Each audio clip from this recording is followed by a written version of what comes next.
चुन्नू जी के खेत में क्या हुआ, अचानक से उनको पता चला अरे वाह यहाँ तो पत्थर की खदान निकल गई, लेकिन उनके पास उस पत्थर की खदान को क्या करने के लिए, एक्सप्लॉइट करने के लिए, उसके बेनिफिट्स लेने के लिए इतना कैपिटल नहीं है। मुन्नू उनका दोस्त था।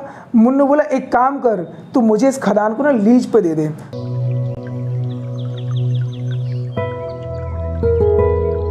सो good morning guys, chanting Chanakya academy की लाइव विद इकोनॉमिक्स सीरीज में आपका स्वागत है। और आज जो हम टॉपिक डिस्कस करने वाले हैं वो है हमारा क्या, नेशनल इनकम का सेकंड मेथड की। उस मेथड का नाम क्या है, इनकम मेथड, और इस मेथड को हम दूसरे नाम से जानते हैं क्या, फैक्टर पेमेंट मेथड। ठीक है, तो हम देखते हैं कि इस मेथड में हम नेशनल इनकम की काउंटिंग कैसे करते हैं। आइए हम स्टार्ट करते हैं। So let's start. पहला स्टेप जो होता है हमारा इसमें क्या, income earn by factors of production is summed up and domestic income NDPFC is obtained. National income की इनकम मेथड से काउंटिंग करते वक्त हम लोग सबसे पहले क्या करते हैं कि जितने भी फैक्टर्स ऑफ प्रोडक्शन हैं, कौन कौन से फैक्टर्स ऑफ प्रोडक्शन होते हैं, लैंड हो गया, लेबर हो गया, और क्या हो गया, कैपिटल हो गया, और एंटरप्रेन्योर हो गया। ठीक है ना, तो इनको जो भी क्या होता है पेमेंट मिलता है उसको हम क्या कर देते हैं, ऐड कर देते हैं। लैंड को रेंट मिलता है, लेबर को सैलरी मिलती है, कैपिटल को इंटरेस्ट मिलता है, एंटरप्रेन्योर को प्रॉफिट मिलता है। ठीक है, तो ये सब हम क्या कर देते हैं, ऐड कर देते हैं, और इन सबको ऐड करने के बाद हमको जो मिलता है वो क्या मिलता है, डोमेस्टिक इनकम मिलता है। अच्छा, यहाँ पे एक चीज़ ध्यान देने वाली बात है क्या कि income method is the only method in which in first step we get domestic income. सीधा डोमेस्टिक इनकम मिलता है आपको। उसके बाद आपको सिर्फ एक एडजस्टमेंट करना है, वो क्या होता है, net factor income from abroad, और आपको मिल जाती है कि national income. There are only 2 steps. बाकी के अदर मेथड्स में क्या होता है, पहले जीडीपी एमपी मिलता है, फिर आप डेप्रिसिएशन का एडजस्टमेंट करते हो, फिर एनआईटी का एडजस्टमेंट करते हो, फिर आप net factor income from abroad का एडजस्टमेंट करते हो, तब जाके आपको क्या मिलता है, नेशनल इनकम मिलता है। ठीक है ना, तो हमको क्या हो गया, फर्स्ट स्टेप में हमको डोमेस्टिक इनकम मिल गई, हमने रेंट जोड़ दिया है ना, और क्या बोल दिया, सैलरी एंड वेजेस जोड़ दिए, इंटरेस्ट जोड़ दिया, और प्रॉफिट जोड़ दिया, तो हमको क्या मिल गया, डोमेस्टिक इनकम मिल गई। उसमें हमने NFI net factor income from abroad add किया, तो हमको क्या मिल गया, सीधा एनएनपीएफसी मतलब कि नेशनल इनकम हमको मिल गया। ठीक है, ये तो हो गया हमारा क्या, प्रोसेस क्या था। Let's come to the numerical part. अब हम आते हैं वास्तव में प्रैक्टिकल पार्ट की बात करते हैं। Components of national income by income method. Income method की कैलकुलेशन करते समय, इसका एस्टिमेशन करते समय कौन कौन से कंपोनेंट है जिनको हमें ऐड करना है। तो हमारा फर्स्ट कंपोनेंट है क्या, कंपनसेशन ऑफ एम्प्लॉई। एम्प्लॉई आप सभी लोग जानते हो कौन होता है, an employee is a person who work for another person for wages and salary on some certain क्या कंडीशंस। ओके, एक एग्जांपल लेते हैं हम, है ना। तो कंपनसेशन ऑफ एम्प्लॉइज के 3 पार्ट होते हैं। सबसे पहला होता है हमारा wages and salary in cash, दूसरा आता है क्या, wages and salary in kind, तीसरा आता है हमारा क्या, contribution to employers contribution to social security scheme. ठीक है, wages and salary in cash में क्या क्या आता है, it include all the monetary benefits. जितने भी मॉनेटरी बेनिफिट हैं मनी फॉर्म में जो मिल सकते हैं वो सब किस में आता है, wages and salary in cash में आता है। ठीक है, बैंक में भी जो आ रहा है वो भी आपका है ना। क्या क्या आता है इसको, वेजेस आ गई आपकी, सैलरी आ गई, बोनस आ गया, है ना, कमीशन आ गया, डीए मतलब होता है डियरनेस अलाउंसेस, मतलब महंगाई भत्ता, वो भी आपका इसमें आ जाएगा। ठीक है, लेकिन क्या इंक्लूड नहीं करता है, but does not include any amount on account of reimbursement. On account of reimbursement, reimbursement क्या कहलाता है भाई, रिम्बर्समेंट का मतलब होता है कंपनी के काम के लिए, ऑर्गेनाइजेशनल वर्क के लिए आपने अपनी पॉकेट से कोई खर्चा कर दिया और बाद में उसे आप क्या कर रहे हो, ऑर्गेनाइजेशन से ले रहे हो, तो this transaction is known as reimbursement. For example, mister Anil हैं, वो मुंबई गए, ठीक है ना, ऑर्गेनाइजेशन के काम से गए, ऑर्गेनाइजेशन ने पहले से फंड्स उनको नहीं दिए, he went to Mumbai and stayed there in a hotel, ठीक है ना, had dinner and other expenditures. पूरा स्टे में उनका मुंबई ट्रिप में करीब 10,000 रुपये 20,000 रुपये का खर्चा आ गया। Later on he when he came back to the firm, तो उन्होंने अकाउंटेंट को क्या दे दिया, बिल बना के दे दिया कि सर इतना खर्चा आया, तो अकाउंटेंट ने उनको 20,000 रुपये दे दिए। तो ये जो 20,000 रुपये मिले हैं ये इसमें इंक्लूड नहीं होगा। क्यों? क्योंकि ये तो मिस्टर अनिल ने अपनी पॉकेट से खर्च किए थे ना भाई, ये एम्प्लॉयर उनको काम के लिए थोड़ी दे रहा है, ये तो उनका पैसा लौटा रहा है उनको वापस, ठीक है। तो इसको हम बोलते हैं क्या, रिम्बर्समेंट। पहला पॉइंट हमारा क्लियर हो गया, wages and salary in cash आएगा हमारा, सारे के सारे मॉनेटरी बेनिफिट्स आएंगे। दूसरा आता है हमारा wages and salary in kind. Wages and salary in kind मतलब क्या होता है, all the non monetary benefits given by the employer to the employee are comes into this head। अब नॉन मॉनेटरी बेनिफिट्स कौन कौन से होते हैं जो एक एम्प्लॉयर एम्प्लॉई को देता है? उसने फ्री अकोमोडेशन दे दिया, चलो भाई ये तेरे रहने के लिए फ्लैट है, ठीक है ना। उसने क्या कर दिया, आपके बच्चों की स्कूलिंग के लिए क्या कर दिया, आपको स्कूल की व्यवस्था करा दी, ठीक है ना। आपको मेडिकल फैसिलिटी दे दी, आपको कार दे दिया, ठीक है ना। ये सब क्या है, नॉन मॉनेटरी बेनिफिट्स हैं, ठीक है। तो ये सब किस में आएंगे, wages and salary in kind में आएंगे। बट ये जो सारे के सारे नॉन मॉनेटरी बेनिफिट्स हैं जो एक एम्प्लॉय को दिए जा रहे हैं, ये तभी इंक्लूड किए जाएंगे जब उसके पर्सनल यूज के लिए दिए जा रहे हो। अगर कंपनी के पर्पज से दिए जा रहे हैं तो इंक्लूड नहीं किए जाएंगे। फॉर एग्जाम्पल, ठीक है, एक फील्ड बॉय है, फील्ड बॉय को बाइक दी गई और क्या दे दिया गया, फ्यूल का खर्चा दे दिया गया, तो ये क्या होगा, इसमें इंक्लूड नहीं किया जाएगा, क्योंकि ये जो फ्यूल का खर्चा दिया जा रहा है, बाइक दी जा रही है, ये तो कंपनी ने अपने काम को करवाने के लिए दी है। एक ऑर्गेनाइजेशन में एम्प्लॉइज काम कर रहे हैं, उनको सेफ्टी फूड दिए जा रहे हैं और उनको यूनिफॉर्म दी जा रही है, तो वो भी इंक्लूड नहीं की जाएगी, क्योंकि this is essential for the work, ये काम के लिए क्या है, जरूरी है, ठीक है। तो आगे बढ़ते हैं हम लोग। अब आते हैं हम किस पे, थर्ड पार्ट पे, employers contribution to social security scheme. क्या होता है employers contribution to social security scheme, हम समझते हैं। एक एम्प्लॉयर होता है, अपने एम्प्लॉयज के फ्यूचर को सिक्योर करने के लिए कुछ अरेंजमेंट करता है ताकि उसको फ्यूचर में जाके कोई प्रॉब्लम ना आए। जैसे प्रोविडेंट फंड, जिसको हम बोलते हैं पीएफ या भविष्य निधि, आपकी सैलरी में 12.5% आपका पीएफ कटता है और उतना ही एम्प्लॉयर मिलाता है। फॉर एग्जाम्पल, अगर आपकी सैलरी 1 लाख रुपए है तो 12,500 रुपये आपकी सैलरी में से डिडक्ट हो जाएंगे, 12,500 रुपये ही एम्प्लॉयर क्या करेगा, डालेगा, तो 25,000 रुपये पर मंथ आपके पीएफ अकाउंट में जमा होते जा रहे हैं। Later on when your services will be terminated, this amount will be given to you. इससे क्या होगा, आपका फ्यूचर सिक्योर हो जाएगा, आपके पास इकट्ठा फंड आ जाएगा। ये था हमारा क्या, पीएफ। आगे आता है हमारा क्या, ग्रेचुटी, ठीक है ना। ग्रेचुटी क्या होता है, ये अमाउंट आपको रिटायरमेंट के बाद मिलता है, 60 ईयर्स के बाद मिलता है, ठीक है। लेबर वेलफेयर फंड है ना, लेबर के वेलफेयर के लिए जो फंड्स बनाए जाते हैं वो भी इसी का एग्जाम्पल है। Workman compensation fund, workman compensation fund क्या होता है कि भाई बंदे काम कर रहे हैं, कोई इंजरी हो गई तो अब उसको क्या करना है, पेमेंट करना है, तो वो भी क्या होगा, इसमें इंक्लूड किया जाएगा, ठीक है ना। ये था वर्कमैन कंपनसेशन फंड। तो यहाँ तक आई होप क्लियर हो गया। चलो इस चीज़ को क्लियर करने के लिए मैं आपको एक छोटी सी स्टोरी बताते हैं, ठीक है ना। सीओई का क्या होता है वो स्टोरी के थ्रू समझते हैं। Mister Himanshu he pursued his MBA in finance, ठीक है, एंड वेंट टू रसिया। वो कहाँ पे गए, रसिया में काम करने के लिए गए। वहाँ पे जाके इनका इंटरव्यू हुआ, बढ़िया सक्सेसफुल इनका इंटरव्यू रहा, है ना। एम्प्लॉयर ने पूछा सर सैलरी कितनी लोगे, ये बोले सर 5 लाख रुपए सैलरी लेंगे। तो एम्प्लॉयर बोलता है Himanshu ji I have another option which is much better option for you. बोलता है काम, बोले सर बताइए क्या ऑप्शन है। इन्होंने बोला, एम्प्लॉयर का बोलता है कि एक काम करिए, हम आपको क्या करेंगे, हम आपको 4 लाख रुपए की सैलरी देंगे और आपको एक बढ़िया सा फ्लैट देंगे, ठीक है ना, 4 बेडरूम वाला अपार्टमेंट देंगे रहने के लिए, साथ ही हम आपको कार भी देंगे और फ्यूल का खर्चा भी आपको देंगे, ठीक है ना। आपके बच्चों के लिए हमने एक टाउनशिप बनाई हुई है, तो वहाँ पे एक क्या है, स्कूल है, तो वहाँ पे स्कूल चले जाएंगे आपके बच्चे। हिमांशु जी खुश हो गए, अरे वाह मज़ा आ गया, हमें 4 लाख रुपए और प्लस सारे के सारे बेनिफिट्स मिल रहे हैं। बोले सर डन है, ठीक है ना। तो यहाँ पे जो 4 लाख रुपए जो हिमांशु जी को मिल रहे हैं वो था हमारा wages and salary in cash. दूसरा जो फ्री अकोमोडेशन इनको मिला और जो बच्चों की स्कूलिंग की फैसिलिटी मिली, ये क्या था हमारा wages and salary in kind.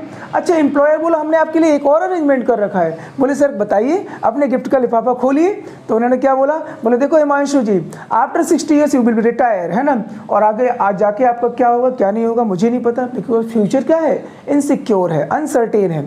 तो मैं आपका पीएफ भी काटूंगा, है ना, इन फ्यूचर जब भी आप रिटायर होगे तो आपको एक बड़ा फंड आपके पास होगा, आपको ग्रेचुटी भी मिलेगी सर, है ना, आपको पेंशन भी मिल सकती है ना। ये सारी चीज़ें उन्होंने क्या दी, हिमांशु जी को बताई। हिमांशु जी रेडी हो गए। तो ये जो सारे के सारे बेनिफिट थे, पीएफ था, ईएसआई था, वर्कमैन कंपनसेशन फंड था, ग्रेचुटी था, ये क्या कहलाता है, employers contribution to social security scheme. तो इस तरीके से हमारे तीनों एलिमेंट को मिला के हमारी क्या हो जाती है, पूरी सीओई पूरा हो जाता है। अगर क्वेश्चन में सीओई दिया गया है और साथ ही साथ इन तीनों में से कोई भी एलिमेंट दिया गया, मान के चलो wages and salary in kind दिया गया, तो आपको क्या करना है उस टाइम पे, आपको wages and salary in kind ignore करना है और सीधा सीओई लेना है। क्यों? क्योंकि सीओई में सब कुछ ऑलरेडी इंक्लूड है। लेकिन इसमें क्या होगा, इंश्योरेंस बेनिफिट जो है वो इंक्लूड नहीं किए जाएंगे। अच्छा, यहाँ पे क्वेश्चन आता है क्यों नहीं इंक्लूड किए जाएंगे सर? बिकॉज इंश्योरेंस बेनिफिट्स जो है वो एम्प्लॉय को कौन दे रहा है? इंश्योरेंस कंपनी दे रही है। This is third party, this is not given by the employer to the employee, so include नहीं किया जाएगा। नोट करना है, आपको ध्यान रखना है, ठीक है। आगे आते हैं हम सेकंड पॉइंट पे। सेकंड एलिमेंट हमारा क्या है नेशनल इनकम का? Rent and royalty. भाई आप सब लोगों को पता है कि रेंट क्या कहलाता है। रेंट का मतलब क्या होता है? आपके पास कोई प्रॉपर्टी है, आपके पास कोई बिल्डिंग है और आपने उसको यूज करने के राइट्स किसी को दे दिए, तो जो भी आपको इनकम मिल रही है वो क्या कहलाती है? हमारी रेंटल इनकम कहलाती है। अब रेंटल इनकम में दोनों तरह की इनकम ऐड की जाएगी, ध्यान रखना। एक तो एक्चुअल रेंटल इनकम, दूसरी क्या होती है? Imputed rental income. Actual rental income मतलब क्या है? आपने किसी को फ्लैट किराए पे दिया, बिल्डिंग किराए पे दी, उससे जो रेंट आ रहा है वो एक्चुअल हो गया। इन केस अगर आप वो खुद यूज कर रहे हो, आप वो खुद यूज कर रहे हो और आपने रेंट पे नहीं दिया हुआ है, तो उसकी जो एक एस्टिमेटेड मार्केट वैल्यू होगी, एस्टिमेटेड मार्केट प्राइस मतलब कि अगर आप उसको रेंट पे देते तो कितना रेंट मिलता, तो वो एस्टिमेटेड वैल्यू भी इसमें इंक्लूड की जाएगी। ध्यान रखना है आपको, ठीक है ना। ये हो गया हमारा रेंट। रॉयल्टी क्या होता है? रॉयल्टी मतलब होता है this is the income arising out of the rights given to someone of subsoil asset. आपके पास कोई सबसॉइल एसेट है और उसको आपने लीज पे दे दिया, ठीक है ना, और उससे जो इनकम अराइज हो रही है वो क्या कहलाएगी? वो कहलाएगी हमारी रॉयल्टी। एग्जाम्पल लेते हैं हम, एक है हमारे पास चुन्नू जी और एक है हमारे पास मुन्नू जी। तो चुन्नू जी के खेत में क्या हुआ, अचानक से उनको पता चला अरे वाह यहाँ तो पत्थर की खदान निकल गई, लेकिन उनके पास उस पत्थर की खदान को क्या करने के लिए, एक्सप्लॉइट करने के लिए, उसके बेनिफिट्स लेने के लिए इतना कैपिटल नहीं है। मुन्नू उनका दोस्त था। मुन्नू बोला एक काम कर, तू मुझे इस खदान को ना लीज पे दे दे। बोलता चुन्नू बोलता है कितने पैसे देगा भाई तू? तो बोलता है ठीक है मैं तुझे 1 करोड़ रुपए दूंगा, 2 साल यूज करने दूंगा। ठीक है 2 साल यूज करूंगा। तो मुन्नू क्या हो जाता है, रेडी हो जाता है। तो अब यहाँ पे मुन्नू को जो 2 करोड़ रुपए की इनकम आई है वो क्या आई है, रॉयल्टी आई है। इसको हम क्या बोलते हैं, रॉयल्टी। किसी भी सबसॉइल एसेट के राइट्स आपके पास हैं और वो राइट्स आप किसी को दे देते हो लीज पे, उससे जो इनकम आ रही है वो क्या कहलाती है, हमारी रॉयल्टी कहलाती है। तो सेकंड पॉइंट भी हमारा क्लियर हो गया, रेंट एंड रॉयल्टी। ठीक है, थर्ड पे हम आते हैं क्या, इंटरेस्ट। अब ये किसको मिलता है, कैपिटल को मिलता है। आपने किसी को फंड्स क्या किए, लेंट आउट किए, उधार दिए, और बदले में जो एडिशनल इनकम मिलती है वो क्या कहलाती है, आपकी इंटरेस्ट कहलाती है। ठीक है, तो वो भी क्या होगा, यहाँ पे इनकम में इंक्लूड होगा। लेकिन आपको यहाँ पे एक चीज़ ध्यान रखनी है कि the funds land for the productive purpose only will be included. Non productive purpose के लिए भी जो फंड्स दिए गए हैं वो इंक्लूड नहीं किए जाएंगे। अब क्या होते हैं प्रोडक्टिव पर्पज और क्या होते हैं नॉन प्रोडक्टिव पर्पज।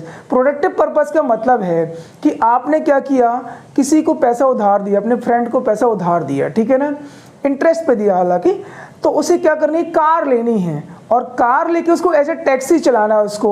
तो ये तो था हमारा प्रोडक्टिव पर्पस कि ये नेशनल इनकम में ऐड होगी, गुड्स एंड सर्विसेज का फ्लो बढ़ेगा, तो इससे जो इनकम आएगी आपकी रेंटल इंटरेस्ट इनकम आएगी वो तो इंक्लूड की जाएगी।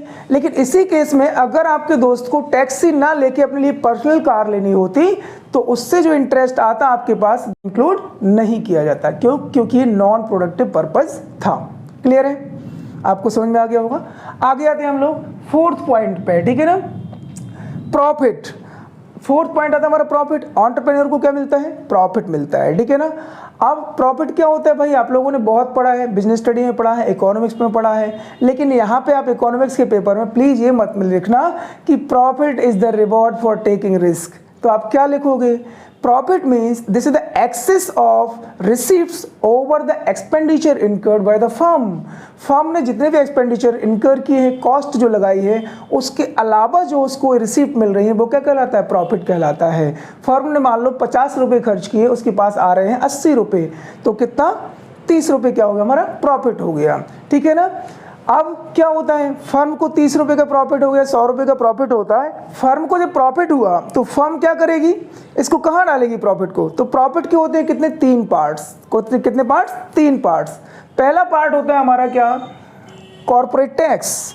गवर्नमेंट आ गई, कॉलर पकड़ ली, बेटे तुमको फायदा हुआ है ना, टैक्स तो देते जाओ, ये डायरेक्ट टैक्स है क्योंकि कंपनी की इनकम पे लग रहा है ये, ठीक है ना, कॉर्पोरेट टैक्स। दूसरा था हमारा क्या, डिविडेंड। डिविडेंड का मतलब क्या होता है, जैसे ही गवर्नमेंट को आपने निपटाया, दौड़े दौड़े शेयर होल्डर्स भी आ गए, बोले सर प्रॉफिट हो गया, कुछ हिस्सा दो हमारा। तो आपने उनको क्या कर दिया, डिविडेंड पे कर दिया। क्या कर दिया, डिविडेंड पे कर दिया। मतलब this is the part of profit which is distributed among share holders is called dividend. ठीक है ना। अब थर्ड होता है हमारा क्या, रिटेन्ड अर्निंग्स। कभी कभी कंपनी क्या करती है, शेयर होल्डर से बोलती है चलो भैया तुम्हारे 100 रुपये बन रहे प्रॉफिट के, लेकिन हम तुम्हें 100 नहीं देंगे, इस बार हम तुम्हें 70 देंगे, 70 रुपीज़ देंगे। बोलता है सर क्यों, बोलते एक काम है कि नेक्स्ट ईयर हम लोगों को एक नई ब्रांच खोलनी है अपनी फर्म की, तो उसके एक्सपेंशन के लिए फंड्स चाहिए, तो अभी मैं तुम्हें नहीं दे रहा हूँ, बाद में तुम्हें दे दूंगा। तो डिविडेंड का वो पार्ट जो शेयर होल्डर्स के बीच में नहीं बांटा गया और वो बचा के रख लिया फ्यूचर के पर्पस के लिए, वो क्या कहलाता है, रिटेन्ड अर्निंग्स। रिटेन कर ली हमने, होल्ड कर ली, अनडिस्ट्रीब्यूटेड प्रॉफिट भी हम इसको बोलते हैं। ठीक है ना। तो ये 3 पार्ट हो गए।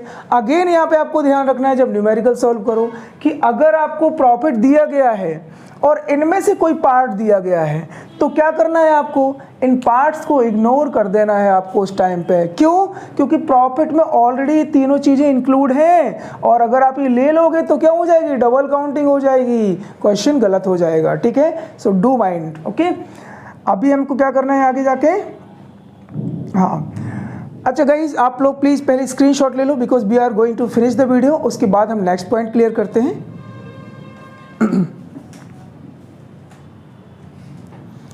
Okay, so now we come to our last point, that is क्या, mixed income of self employed. Mixed income of self employed क्या होता है भाई, इसको हम शॉर्ट में माइज बोल सकते हैं। ठीक है ना। नाम से ही पता चलता है mixed income of self employed. ऐसे लोग जो सेल्फ एम्प्लॉयड हैं, जो किसी दूसरे के लिए काम नहीं कर रहे हैं, खुद के लिए काम कर रहे हैं, अपना काम कर रहे हैं, उनको जो इनकम मिलती है वो इस कैटेगरी में आती है। ठीक है ना। अच्छा, इसके लिए अलग से कैटेगरी क्यों बनाई गई सर? इसके लिए अलग से कैटेगरी इसलिए बनाई गई क्योंकि छोटे छोटे बार्बर्स हैं, फार्मर्स हैं, ठीक है ना। मान लो एक डॉक्टर है, वो क्लिनिक चला रहा है, तो पहली बात तो इनकी इनकम का कोई प्रॉपर रिकॉर्ड नहीं मिल पाता है। दूसरा क्या होता है कि इनकी जो इनकम होती है मिक्स्ड इनकम होती है। भाई डॉक्टर क्लिनिक खोले हुए तो एक रेंटल इनकम भी आ रही है उसके पास, मान लो हाउस भी रेंट आउट किया, रेंटल इनकम भी आ रही है उसके पास, उसने पैसा भी उधार दिया हुआ है, क्या आ रही है, इंटरेस्ट भी आ रहा है, और जो काम कर रहा है उससे भी जो उसको इनकम आ रही है वो भी आ रही है। तो इसलिए क्या हो गई है, मिक्स्ड इनकम हो गई। तो इसको हमने एक अलग कैटेगरी में डाल दिया और उसका एक एस्टिमेशन ले लिया जाता है। ठीक है ना, नेशनल इनकम की काउंट करते वक्त। ठीक है। तो ये था हमारा लास्ट पार्ट, क्या, mixed income of self employed, जिसको हम माइज बोलते हैं। इनको हमने क्या कर दिया, ऐड कर दिया। अब हम देखते हैं क्या, point first, second, third, fourth and fifth. 1 + 2 + 3 + 4 + 5 is equal to क्या मिला हमको, NDPFC मिल गया भाई, डोमेस्टिक इनकम मिल गई हमको। ठीक है। अब बस इसके बाद अपन को क्या करना है, इसमें NFIA ऐड कर देना है और हमको मिल गई क्या, नेशनल इनकम। ठीक है, इतना इजी है, इट वॉज इजी ना। ठीक है। तो क्या करते हैं अपन, अब ये वीडियो को अपन खत्म करते हैं और अपन मिलते हैं नेक्स्ट वीडियो में, जो कि हमारा होगा क्या, छोटा सा वीडियो होगा, ऑपरेटिंग सरप्लस। बहुत जबरदस्त कॉन्सेप्ट है, इंपॉर्टेंट कॉन्सेप्ट है, अलग से क्वेश्चन आ जाता है। तो don't forget to watch our next video which is going to explain the concept of operating surplus. Thank you for watching, have a good day.